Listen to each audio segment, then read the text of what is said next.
अस्सलाम वालेकुम, नमस्कार, सत श्री अकाल एंड गुड इवनिंग। मैं हूं आरजू काज़मी और आप देख रहे हैं पॉइंट ऑफ व्यू।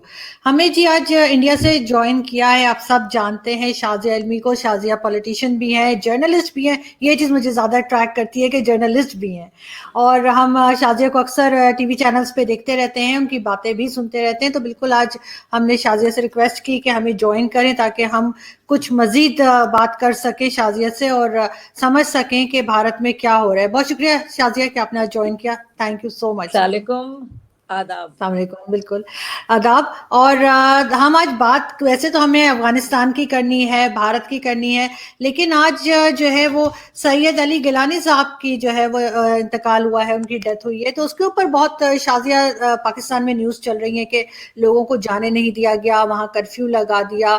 ये क्या ये बात सही है और ऐसा क्यों किया गया है? देखिए, जहाँ तक कर्फ्यू लगाने की बात कही जा रही है, तो आप जानते हैं कि कई सालों से गिलानी जी काफ़ी बीमार भी रहे हैं और उनकी तरफ से और लोग उनकी तरफ से बोल भी रहे हैं। और ऐसा नहीं कर्फ्यू लगाया गया है, बस रेगुलेट किया जा रहा है कि क्या कुछ हो रहा है, क्योंकि जिस तरह के हालात हैं, बहुत ही एक सेंसिटिव माहौल है। और एक उनकी एक इज़्ज़त भी बहुत थी वहाँ की सोसाइटी में, और जो बाकी लोगों की, बाकी फैक्शंस में नहीं है। तो उनकी मौत के बाद, उनके इंतकाल के बाद अब किस तरह के फैक्शनलिज़्म बढ़े, कितना एक्सट्रीमिज़्म बढ़े, इस पर भी नज़र रखना ज़रूरी है।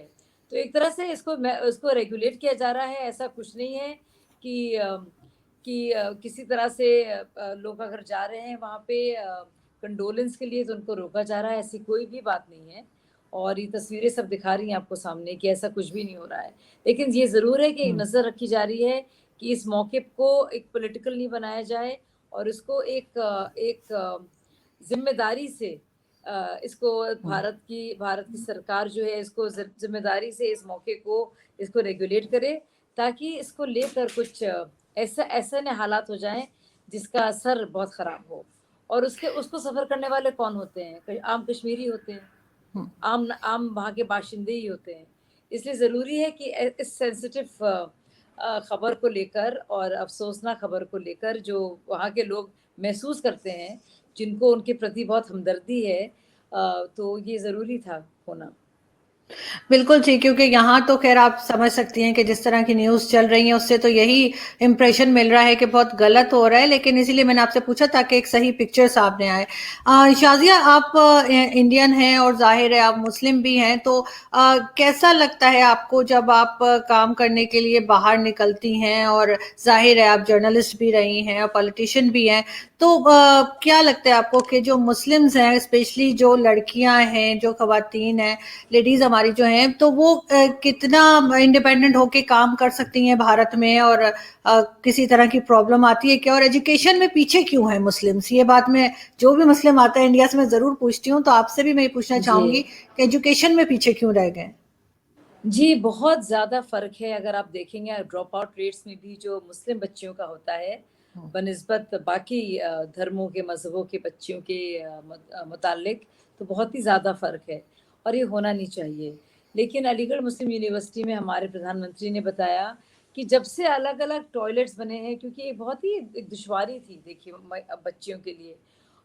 बाहर निकलना, छेड़-छाड़, access, highways, pub public transport, ये सब ज़रूरी चीज़ें होती हैं, और सेफ्टी एक बहुत बड़ा वो होता है।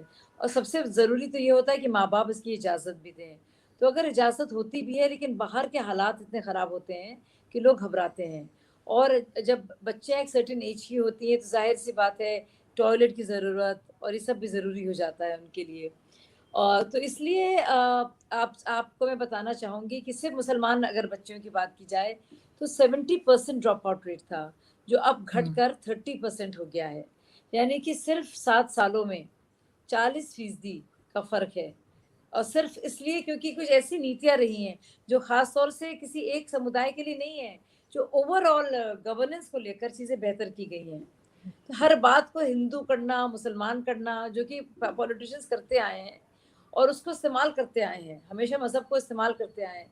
लेकिन अगर आप गवर्नेंस मॉडल को देखें और ऐसी स्कीमें लाएँ और ऐसी योजनाएँ लाएँ, और अगर आपके जैसे चाहे तहसीलदार हो, पटवारी हो, ब्लॉक डेवलपमेंट ऑफिसर हो, या डीएम हो, या मजिस्ट्रेट हो, कलेक्टर हो, अलग-अलग लेवल्स पर हो, अगर वो सारी स्कीमें जो सेंटर की हैं वो बिना किसी भेदभाव के बराबरी के साथ उनको मुकम्मल तौर से उनको कर रहा है, शाये होने दे रहा है, मतलब एक तरह से काम करने दे रहा है, इम्प्लीमेंट होने दे रहा है, तो इससे सबका फायदा होता है। और क्योंकि मुसलमान सोशियो इकोनॉमिक इंडिसेस पर, माशी तौर पर, सामाजिक तौर पर काफ़ी वीक हैं, और उनको उठाने, उनको अपलिफ्टमेंट के लिए ये सारी सेक्युलर पार्टीज आरज़ू जो बहुत बातें करती हैं मुसलमानों की, इतने 70 सालों से उन्होंने कुछ नहीं किया। मेरा सबसे बड़ा गुस्सा ये है कि आप बार बार मुसलमानों को बताते तो मुसलमान हो, तो सब मुसलमान जानते हैं मुसलमान हैं भाई, और उनको डराया जाता है कि भाई हम तुम्हारी मदद करेंगे। फिर उनका नाम ले लेकर आप उनको तो सियासी चारा बनाकर उनको वोट्स की तरह इस्तेमाल कर लेते हैं, लेकिन उनके लिए क्या करते हैं, ये बहुत ज़रूरी चीज़ है। तो इंडिया में एक बहुत बड़ी कमीशन थी जो कांग्रेस के वक्त में ही आई, और उसमें साफ तौर में बताया गया कि उससे पता चला, राजेंद्र सच्चर कमेटी रिपोर्ट है कि जो जहाँ पे कांग्रेस की हुकूमत रही है, जिन जिन स्टेट्स में सबसे खराब रिकॉर्ड्स माइनॉरिटीज के, मुसलमानों की, क्योंकि खासतौर से मुसलमानों के लिए बनाई गई थी वो, तो वो वहां पे थे। और कम्युनिस्टों के, मतलब पश्चिम बंगाल में, तो वेस्ट बंगाल में तो आप उसको मशरकी बंगाल कहेंगी तो उसमें सबसे ज़्यादा ख़राब रिकॉर्ड था। आप देखिए, अगर आप उनकी रिप्रेजेंटेशन देखिए, नुमाइंदगी सरकारी जॉब्स में भी, टॉप लेवल जॉब्स में भी, प्राइवेट सेक्टर में भी, एजुकेशन में भी, क्रेडिट स्कीम्स जो होती हैं उसमें भी, क्योंकि उनको कितना वो मिलता है, क्रेडिट मिलता है, बैंक लोन्स वगैरह मिलते हैं, सैनिटेशन, बुनियादी सैनिटेशन, साफ सफाई। तो आप देखेंगे कि रिकॉर्ड इन सब पैरामीटर्स पर, पैमानों में इतना ख़राब रहा है। तो मतलब ये बातें कुछ करते हैं, करते कुछ और हैं।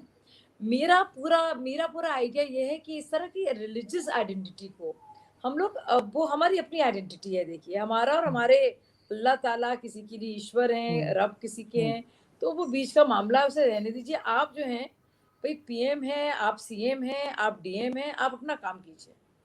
जो फंड्स हमारे हैं, जो टैक्सेस हैं, उनका आप काम कीजिए और सबको बराबरी से कीजिए। तो इसलिए मैं बीजेपी को ज्यादा पॉइंट्स दूंगी, क्योंकि सबसे ज्यादा काम हुआ है इसमें, और इसका फायदा जाहिर है जब सबके लिए काम बराबर से हो रहा है, और चोरी कम हो रही है, और डायरेक्ट कैश ट्रांसफर्स हो रहे हैं, औरतों के अकाउंट में हो रहे हैं। उन बैंक्स में तो गरीब जा ही नहीं सकते थे। अब सोचिए, करोड़ों लोगों के बैंक के अकाउंट्स खुल गए हैं, करोड़ों टॉयलेट्स बन गए हैं गरीबों के लिए, जिसमें मुसलमान भी हैं और दलित भी हैं और सब जात के भी लोग हैं, हिंदू भाई भी हैं, सिख भाई भी हैं, उनके लिए भी घर बने हैं। तो अगर सरकारी लेवल पर, ऑफिशियली स्टेट के लेवल पर कोई डिस्क्रिमिनेशन अलाउड नहीं है और ना ही होता है, तो और अगर एक भी वाकया कोई आप मुझे बता दें, अगर किसी डीएम ने ऐसा किया हो, तो मैं मान जाऊंगी। हाँ, ये ज़रूर हुआ है और जो होता आया है कि लिंचिंग्स हुई हैं, और लिंचिंग्स दलितों की भी हुई हैं, एक अंकित त्यागी की भी हुई है, एक चंदन की भी हुई है, एक अखलाक की भी हुई है, एक पहलू खान की भी हुई है, और law and order state subject है। तो अब हर चीज़, और ये सब होता रहा है, क्योंकि जब से पार्टीशन हुआ है, वो घाव जो है वो तो है ना, वो घाव हील नहीं हुए हैं। तो एक मैं बता रही हूँ, मोदी जी कहीं दूर दराज नहीं थे। मैं जब स्कूल में पढ़ती थी सेंट मेरीज कॉन्वेंट में, और मेरे अब्बा मौलाना इसाक इल्मी साहब, जिनके बड़े भाई इस्माइल जबी, जहाँ पे इस्लामाबाद में पूरा एवेन्यू है उनके नाम पर, तो वो मेरे बड़े अब्बा हैं, सोचिए। सही। तो वो मैंने डिस्कवर किया जी, तो वो वहाँ गए, अब्बा यहाँ रह गए, अब्बा छोटे भाई थे और अब्बा बोले मैं नहीं जाऊँगा, तो अब्बा और हमारी दादी यहीं पे रह गई, और एक छोटे उनके भाई थे, यूसुफ चचा, जो अभी अमेरिका में, दुबई में अपने बच्चों के साथ, जहाँ पे भी बच्चे होते हैं उनके साथ रहते हैं। तो मैं तो उस घर से हूँ, और वो दारुल उलूम से अब्बा, आलिम, इल्मी खिताब दिया गया था बाकायदा, तो हम लोग, हमारे ख़ानदान को, तो मैंने यही देखा है। और हम तो चमनगंज कानपुर के रहने वाले हैं, हमारा पूरा इलाका, अम्मी तो बुरखा पहनती है, हमारी पहनती आई है, मतलब अब तो बहुत ज़ईफ़ हैं। तो हमने तो इस तरह से देखा अपने घरों को, हम निकलते थे तो डर लगता था, हम पहली उन घरों में से थे। अब्बा कहते थे नहीं, बस ज़रूरी तालीम।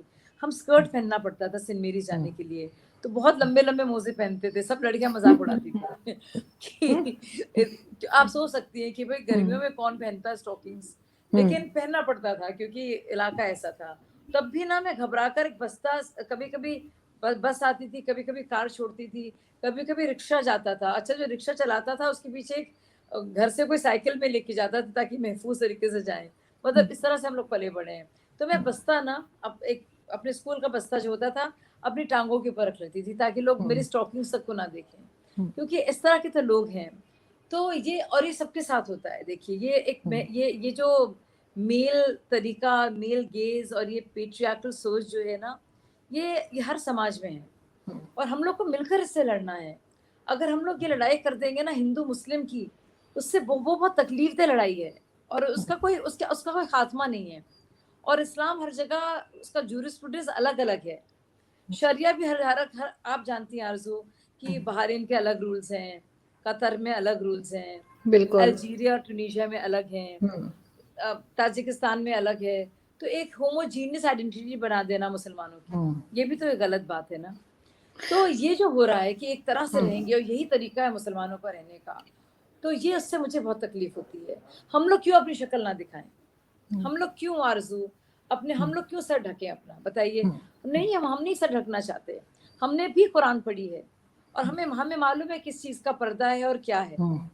और आप क्यों हमें बार बार बता रहे हैं? और हम रिलीजियस एंटिटीज भी हैं और हम सोशल एंटिटीज भी हैं। हमें समाज में भी रहना है। क्यों अल्लाह ताला ने हमें दिमाग दिया है? मैं पूछना चाहती हूँ। अल्लाह ताला अगर सच में औरतों को सोचता है कि वो किसी तरह से कमजोर है, तो दिमाग ही नहीं देता हम लोग को। नहीं, आप बिल्कुल ठीक कह रही हैं, बिल्कुल सही कह रही हैं। देता, हसरतें नहीं देता, जो नहीं, हसरत आप है ना, बिल्कुल ठीक कह जो रही हैं ख्वाहिशें शाजिया। नहीं देता, देखे ख्वाब ना, नहीं देता। अल्लाह ताला यूएई भी क्यों तो देता? है, देखे आप अल्लाह यूएई ताला भी है। आप अल्लाह ताला की आपको आप सवाल पूछ रहे हैं। आप अल्लाह ताला से पूछिए ना कि अगर मैं मर्द हूँ और मैं इतना सुपीरियर हूँ, तो ये औरतें हैं, इनकी ख्वाहिशात क्यों हैं? इनको अपने ऐसे ख्वाहिशात का की कुव्वत या वो क्यों दिया, मादा क्यों दिया? नहीं, सोचने आप का, बिल्कुल समझने का। आप बिल्कुल हम लोग ठीक कह रही हैं, ख्वाब नहीं लेकिन देखते क्या? देखे ना, इजिप्ट भी है और बाकी इस्लामिक कंट्रीज भी हैं जहाँ पे हर तरह का ड्रेस पहन सकते हैं। आपके स्कूल की बात से मुझे याद आया कि स्कूल की बात नहीं है ये, अभी मैं आपको लास्ट ईयर का बता रही हूँ। ये कोरोना से पहले एम्बेसी के इवेंट्स हुआ करते हैं यहाँ पे बहुत ना, तो मुझे स्कर्ट्स का बहुत शौक है। मैं जब भी कभी दुबई जाऊँ या कहीं, मैं वहां से स्कर्ट्स ले आती हूँ। तो मैं जा रही थी एम्बेसी में, इवेंट था और उनकी फर्स्ट सेक्रेटरी ने पार्टी की थी, तो मैं स्कर्ट मैंने पहना। मैं अपार्टमेंट में रहती हूँ, मुझे गाड़ी तक जाना था, तो मैंने उसके ऊपर ट्राउजर भी पहन ली और फिर गाड़ी में बैठ के ट्राउजर निकाली मैंने, क्योंकि मुझे गाड़ी तक जाना और मुझे लग रहा आपको था पता कि है कि लोग अम्मी क्या क्या देखेंगे तो कराती कहेंगे थी? कि हाँ, ओके लोग आरजू, कहेंगे कि आई क्या। I know what you mean exactly. जो आप कर रही हैं ये क्योंकि स्कूल की पार्टीज होती थी 11th 12th में, सब मेरा मजाक उड़ाते थे मेरे कपड़ों का, तो अलाउ नहीं करते थे बिल्कुल भी। तो मैं क्या क्या हरकतें करनी पड़ती थी कि अगर कोई ड्रेस, और अम्मी पता नहीं लंबा भी अगर ड्रेस हो, काफी नीचे भी, उसके नीचे भी शलवार पहना देती थी। गुस्सा आता था, मतलब इतने बुरे लगते थे और सब मजाक। तो मैं उतार देती थी स्कर्ट अपना, वो शलवार अपना, और सिर्फ स्कर्ट जो था लंबा सा जो ड्रेस होता था वो पहनती थी, ताकि मेरी गर्लफ्रेंड से मजाक ना उड़ाए मेरा। ऑल गर्ल्स स्कूल था मेरा भी, मतलब सोच भी नहीं सकते थे हम लोग कि कोएड में पढ़े। तो कम और से कम मैं मैंने तो चाहती हूँ कि हमारी जो बहनें हैं आरज़ू, या यंग यंग सिस्टर्स हमारी हैं, बेटियों की उम्र की होंगी, छोटी छोटी बहनें हमारी जो हैं, कम से कम उनके साथ तो नहीं हो। हमारी भतीजियां हैं, बिल्कुल। हजारों लाखों भांजियां होंगी, ये क्यों हो उनके साथ? बार बार क्यों आप एहसास दिला रहे हैं एक जिस्मानी फर्क की वजह से? हाँ, और क्या बिल्कुल। जिस्मानी फर्क? सिर्फ लेकिन जिस्मानी फर्क की वजह से आप एनाटॉमी की वजह से इतना मत। और आप एनाटॉमी की अगर बात कर रहे हैं तो आप सेरेब्रम की भी बात कीजिए, सेरेबेलम की भी बात कीजिए, ब्रेन स्टेम की भी बात कीजिए। किडनी से दोनों में है, तो गुर्दे तो सब में है लेकिन ना। भाई देखे ना, ये चीज तो वही मैं कह रही हूँ, बाकी इस्लामिक कंट्री भी तो है। मुझे हालांकि मेरे घर वाले कोई मुझे मना नहीं करते, लेकिन मुझे ये हुआ कि यार मैं गाड़ी तक जाऊंगी तो 200 लोग मुझे पता नहीं क्या बोले क्या देखें, तो मैंने इसलिए वो अजीब मैंने हरकत की और मुझे बाद में हंसी भी आई कि मैंने किया क्या है। लेकिन साथ ही हम ये भी पता करना चाहेंगे, आपसे पूछना चाहेंगे शाजिया, आप जैसे बीजेपी से हैं, बीजेपी पार्टी आपने ज्वाइन की है, यहाँ पे तो बड़ा कहा जाता है कि जी बहुत ये मुस्लिम हेट है इनके अंदर, बड़े इंतहा पसंद लोग हैं, बड़े जुल्म करते हैं, बड़े जिस तरह के नारे लगवाते हैं, तो कहाँ तक सच है ये बात? देखिए, आप रिकॉर्ड पर जाइए। मैं तो बहुत सालों से मैं भी ये सुनती थी, बहुत बड़ा इंस्टीट्यूट है मैस्कॉम जामिया, जहाँ से मैं पास आउट किया। मैं बाकायदा ट्रेन्ड हूँ फ़िल्म मेकर के तौर पर, और बहुत बड़ी-बड़ी हस्ती हमारे उससे उसका रही रही हैं, एलुमनाई रही हैं। तो ये हमें बाकायदा सिखाया गया। हमें तो अब्बा-अम्मी ने नहीं बताया होगा कि आरएसएस और बीजेपी इतने बुरे हैं, जितना हमें इन इंस्टीट्यूशन से सिखाया है। तो एक लेफ्टिस्ट नेहरूवियन मार्क्सिज़्म का एक मॉडल है। और वो, और आप यकीन नहीं करेंगे, कोविड के दौरान मुझे वो आरएसएस के लोग थे जो कहते थे शाज़िया बहन जी आप ये कीजिए, जो मुस्लिम इलाकों में सबसे गरीब इलाके हैं आप आइडेंटिफाई कीजिए। और वहाँ पे मैंने कहा हम कैसे करेंगे, बोला फिक्र ना कीजिए, वहाँ पे जा कर राशन बंटवाया है। बोला आप मुझे नाम दीजिए, तो मैं बाकायदा नाम चेक करती थी, सबके आधार कार्ड मंगवाती थी, किसी एक पर्सन को आइडेंटिफाई करती थी। तो देखिए सच क्या है, तो मैंने बाद में देखा, मैं अन्ना हज़ारे आंदोलन में थी और मेरे सब पीछे पड़ गए, अरे तुम क्यों, तुम मुसलमान हो क्यों बात कर रही हो करप्शन की। यानी कि देश हमारे इंडिया में क्या है कि अगर आप मुसलमान हैं तो आप सिर्फ कम्युनलिज्म की बात करें, और अगर कम्युनलिज्म की बात करें तो वो भी बीजेपी की बात करें, सिख के खिलाफ जो दंगे हुए उनकी बात ना करें, और जो कांग्रेस के वॉच पे इतने राइट्स हुए उनकी बात ना करें। ये भी ना कहें कि बीजेपी के रूल में सबसे कम राइट्स हुए हैं, मतलब ना के बराबर ही हुए हैं। बीजेपी रूल स्टेट्स में राइट्स हुए ही नहीं है। तो ये आप सच भी ना बोलें, तो मैं इतना नहीं झूठ बोलना चाहती थी। और मैं देख रही हूँ कि ये बात तो करें सब मुसलमानों की, और मैं बताऊँ तो मैं कोई इलेक्शन वगैरह नहीं, मैं जब बीजेपी में आई हूँ तो अन्ना हज़ारे आंदोलन से आई, आम आदमी पार्टी बनी उसके बाद, और उससे पहले मैं तो जर्नलिस्ट थी। तो मेरे ऐसे कोई सियासी शौक नहीं है, ना मुझे टीवी में आने का, क्योंकि मैं ऑलरेडी एक काफ़ी वेल एस्टैब्लिश्ड टीवी एंकर रही हूँ। एक स्टार न्यूज़ था जो अब एबीपी उसका नाम हो गया है, तो अब मैं उसकी एंकर रही हूँ बहुत सालों से। और मैं मैस्कॉम जामिया की मैंने टॉप किया था, मैं बहुत यंग एज में 21 की भी नहीं थी पूरी तरह से, जब मैं एमए कर रही थी और मैंने ख़त्म किया था। तो मैं बहुत सालों से वो ये देख रही हूँ, पर मैं सिर्फ सच बोलना चाहती हूँ। और अगर कोई गलत चीज़ हो रही है किसी बीजेपी लीडर के वजह से, तो वो भी बोलने की ज़रूरत है क्या पर, लेकिन आपको अच्छा काम अगर हो रहा है तो वो भी आपको कहना पड़ेगा। जैसे मैंने माइनॉरिटी स्कॉलरशिप्स की बात की आपसे, और कि क्या इजाफा उसमें हुआ है, आप जस्ट पढ़िए। एक्शन टेकन रिपोर्ट होती है हर एक कमेटी, हमारे हर एक कमीशन पर। यही पार्टियां जो सेक्युलर अपने को कहती हैं, इनका आप देखिए रिकॉर्ड, प्राइमरी एजुकेशन का, माइनॉरिटीज का ही, सेकेंडरी एजुकेशन का। आप यकीन नहीं करेंगे किस मुंह से ये बात करते हैं, मुसलमान अपने को हिमायती कहते हैं, मतलब बहुत ही शर्मनाक लगता है। I mean handsome is what handsome does, right. आप जो कर रहे हैं, आप बोल कुछ और रहे हैं, कर आप कुछ और रहे हैं। तो ज़रूरी है कि बजाय आप, बहुत एक आसान मॉडल है इंडिया में कि आप बात करें मुसलमान मुसलमान, खूब करप्शन करें, खूब बेहिसाब करप्शन करें, इतना लूटें, अपने अपने वोट बैंक बना लें। कोई दलितों को अपने साथ ले आए, कोई मुसलमानों को अपने साथ ले आए, कोई यादवों को ले आए, और अपनी फैमिली की डायनेस्टी पॉलिटिक्स शुरू करते हैं। तो ये चल रहा था हिसाब किताब। इससे ना तो दलितों का फायदा हो रहा था, तो ना ही मुसलमानों का फायदा हो रहा था, ना ही देश का फायदा हो रहा था। फायदा हो रहा था कुछ खानदानों का आरज़ू। तो वो चीज़ खत्म हुई है बहुत ज़्यादा, बहुत बड़े लेवल पर। और मैं आपको बताऊंगी कि कितने बड़े लेवल पर चेंजेस आए हैं जो बहुत सालों से नहीं हुए हैं। एक बहुत सारी चीज़ें हैं, इंसॉल्वेंसी एंड बैंक्रप्सी कोड, इनकी कोई बात ही नहीं करना चाहता है। जो टॉयलेट की स्कीम्स हैं, जो आवास योजनाएं हैं, जो बहुत ही गरीब, मैं बताती हूँ, छोटी छोटी बातें बताती हूँ। एक चांद साहब हैं, हम कानपुर में, हमारा पुराना अखबार निकलता है, सबसे पुराना देश का अखबार है ये, और सियासत जदीद, जदीद नाम रखा क्योंकि सियासत डेली हैदराबाद से भी निकल रहा था सिर्फ उसी वक्त पर क्योंकि अब्बा ने कई जंगें लड़ी और इमरजेंसी में भी उनको काफ़ी परेशान किया गया, लेकिन उससे पहले से वो लीडर रहे हैं, वो गुजर गए, लेकिन मेरे लिए तो लगता है अब्बा अभी भी जिंदा हैं और रहेंगे। मैं अब्बा की बेटी हूँ, यही मेरा तारुफ है। तो आप यकीन नहीं करेंगी आरजू की उस वक्त वो सबसे बड़ा अखबार में है और वहाँ हम्म। पे अभी भी चल रहा है, मुसलसल तौर से शाया हो रहा है।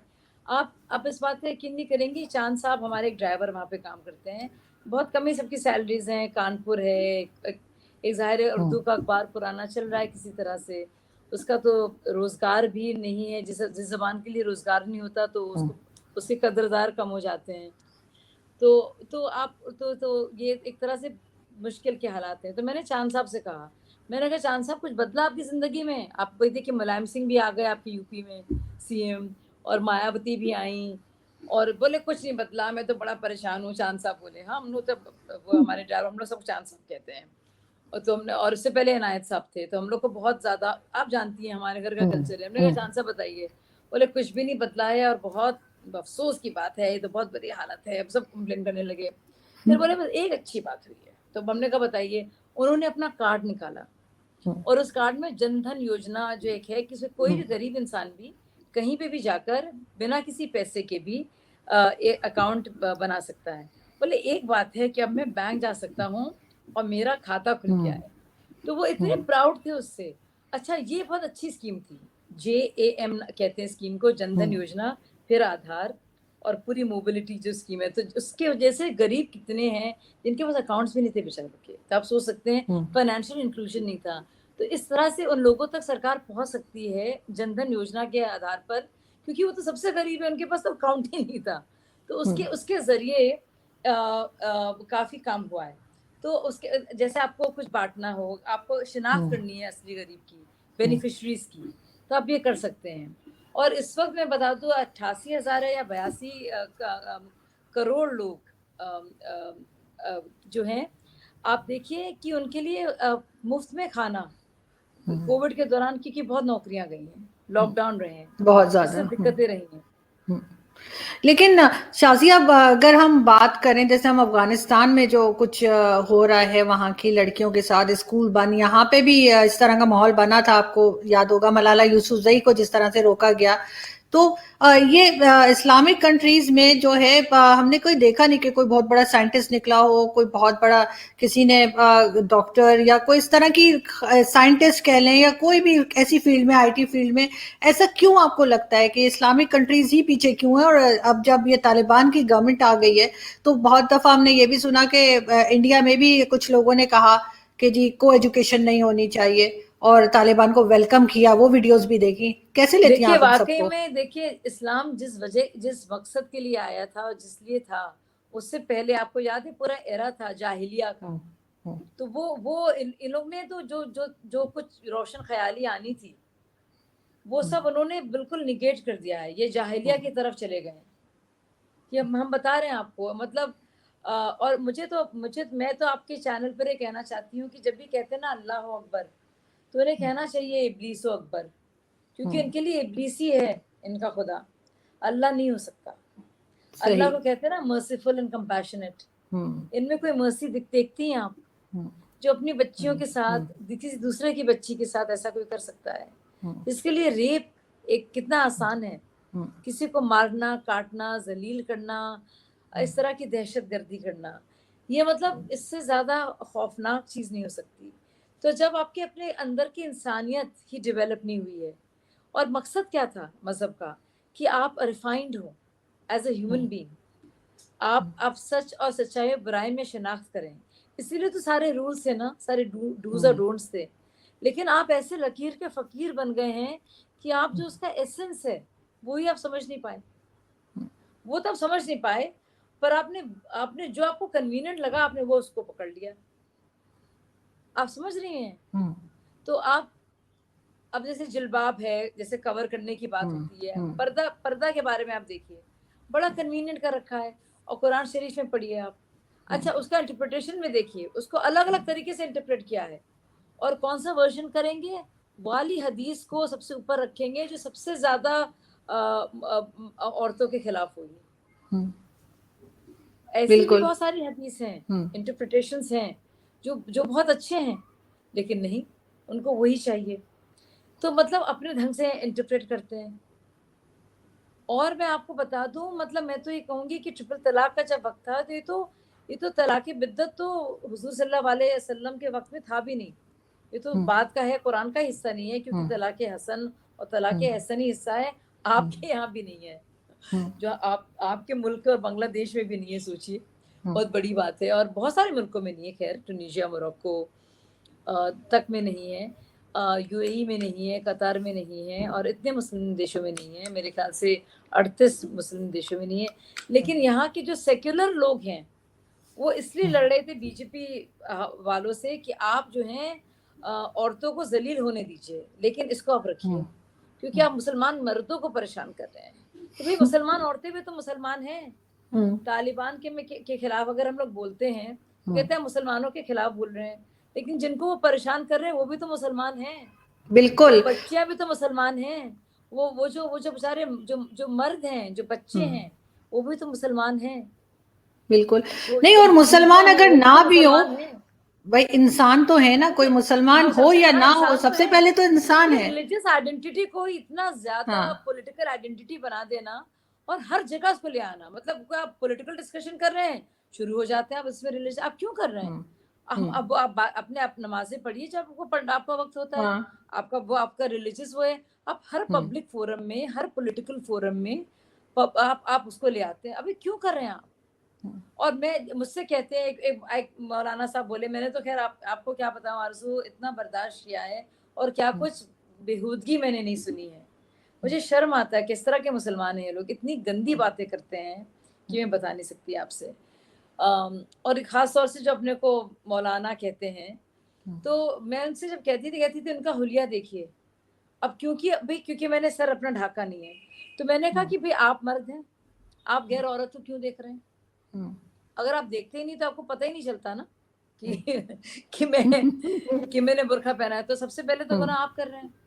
मैं तो गैर औरत हूँ ना आपके लिए, तो आप क्यों देख रहे हैं? और आपका ध्यान क्यों जा रहा है? लड़कियां कैसे कपड़े पहन रही हैं, क्यों पहन रही हैं, क्यों? आपकी जहनियत में गंदगी है। और देखिए नियत कितनी जरूरी है, आप जानती हैं। बार बार इस्लाम में नियत पर, कुरान शरीफ में, और इतनी आयतों में भी, और उसके कितने इंटरप्रिटेशंस में, बल्कि सलाह से पहले भी, नमाज से पहले भी नियत के बांधना कितना जरूरी है। तो नियत पर गौर नहीं करना चाह रहे, और आपकी नियत ही अगर खराब है तो क्या फायदा हुआ? लेकिन शाजिया, अगर हम दुबई जाएं या किसी दूसरी इजिप्ट वगैरह जाएं, वहां पे जो मर्जी ड्रेस पहने कोई मुड़कर भी नहीं देखता। ये वाली बीमारी सिर्फ हिंदुस्तान पाकिस्तान के लोगों में ही है कि अगर कोई इस तरह का ड्रेस पहना होगा तो, या स्कर्ट पहना होगा तो मुड़ के जरूर देखेंगे, अगर जीन्स पहनी होगी तो मुड़ के जरूर देखेंगे। ये हमने वहां तो नहीं देखा, इस्लामिक कंट्रीज तो वो भी हैं, तो यहीं पे क्यों है? बिल्कुल सब पहनते हैं। आप जॉर्डन जाइए, आप कितनी जगह, मैं तो बहुत ट्रैवल करती हूँ और मुझे इतना अच्छा लगता है देखकर। और आप जाइए यूएई में, अलग अलग जगह आप जाइए, कतर जाइए, आप देखिए वहां पे, तो आपको नहीं दिखेगा, मतलब बल्कि शलवार कमीज तो खैर वहां पे है ही नहीं, इस तरह के कपड़े ही नहीं है। वो तो जीन्स और लॉन्ग शर्ट्स पहन लेते हैं, कभी स्कार्फ्स पहन लेते हैं। बल्कि जॉर्डन में मेरी बहुत अच्छी फ्रेंड है, वो अब बुर्का पहनती है, मतलब कवर करती है, लेकिन उसकी माँ ने कभी नहीं किया। लेकिन उसकी अपनी मर्जी होनी चाहिए ना, वो उसकी अपनी मर्जी होनी चाहिए कि वो कवर करना चाहे। माहौल बनाया जा रहा है। नहीं नहीं नहीं, ये मर्जी नहीं होती है। अच्छा, ये एक और चीज है कि इंडिविजुअल चॉइस है, नहीं, ये एक कंडीशनिंग है, ये पॉलिटिकल कंडीशनिंग है। जब ज़्यादा माहौल बना दिया जाता है और बार बार बात की जाती है, तो एक औरत सोचती है कि हाँ शायद यही तरीका है। तो ये कंडीशनिंग है, ये इंडिविजुअल चॉइस नहीं है। क्योंकि आपको क्या लगता है क्योंकि उनकी जो माँ थी और उनकी जो नानी थी, मेरी जो दोस्त है जॉर्डन की, वो उस वक्त माहौल लिबरल था।